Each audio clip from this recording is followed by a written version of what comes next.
एक बार भगवान शंकर पार्वती जी एवं नारद जी के साथ भ्रमण करने हेतु चल दिए। वे चलते चलते चैत्र शुक्ल तृतीया को एक गांव में पहुंचे। उनका आना सुनकर गांव की निर्धन स्त्रियां उनके स्वागत के लिए थालियों में हल्दी अक्षत लेकर पूजन हेतु तुरंत पहुंच गईं। पार्वती जी ने उनके पूजा भाव को समझकर सारा सुहाग रस उन पर छिड़क दिया। वे अटल सुहाग प्राप्त करके लौटी। धनी वर्ग की स्त्रियां थोड़ी देर बाद अनेक प्रकार के पकवान सोने चांदी के थालों में सजाकर पहुंची। इन स्त्रियों को देखकर भगवान शंकर ने पार्वती से कहा, तुमने सारा सुहाग रस तो निर्धन वर्ग की स्त्रियों को ही दे दिया, अब इन्हें क्या दोगी? पार्वती बोली, प्राणनाथ, उन स्त्रियों को ऊपरी पदार्थों से बना रस दिया गया था, इसलिए उनका रस धोती से रहेगा, परंतु मैं इन धनी वर्ग की स्त्रियों को अपनी उंगली चीर कर रक्त का सुहाग रस दूंगी, जो मेरे समान सौभाग्यवती हो जाएंगी।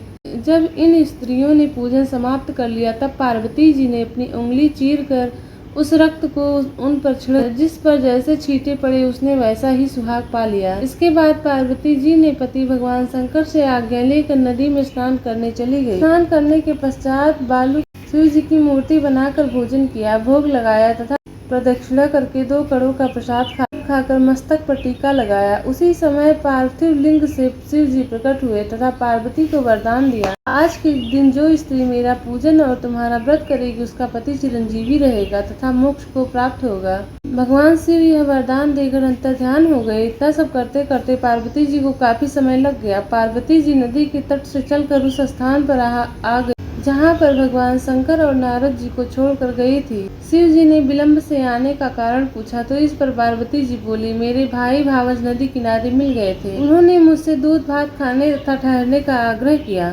इसी कारण से आने में देर हो गई। ऐसा जानकर अंतर्यामी भगवान शंकर भी दूध भात खाने के लालच में नदी तट की ओर चल दिए। पार्वती ने मौन भाव से भगवान शिव जी का ही ध्यान करके प्रार्थना की, भगवान आप अपनी इस अनन्य दासी की लाज रखें। प्रार्थना करती हुई पार्वती जी उनके पीछे पीछे चलने लगी। उन्हें दूर नदी पर माया का महल दिखाई दिया।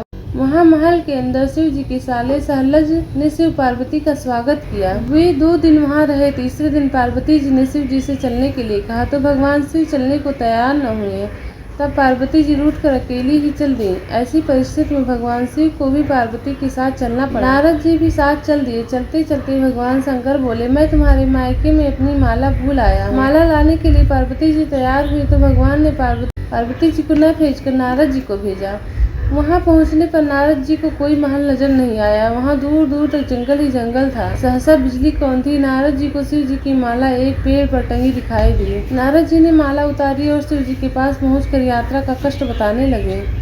शिव जी हंसकर कहने लगी, यह सब पार्वती की ही लीला है। इस पर पार्वती जी बोली, मैं किस योग्य हूँ, यह सब तो आपकी ही कृपा है। ऐसा जानकर महर्षि नारद जी ने माता पार्वती तथा उनके पतिव्रत प्रभाव से उत्पन्न घटना की मुक्त कंठ से प्रशंसा की।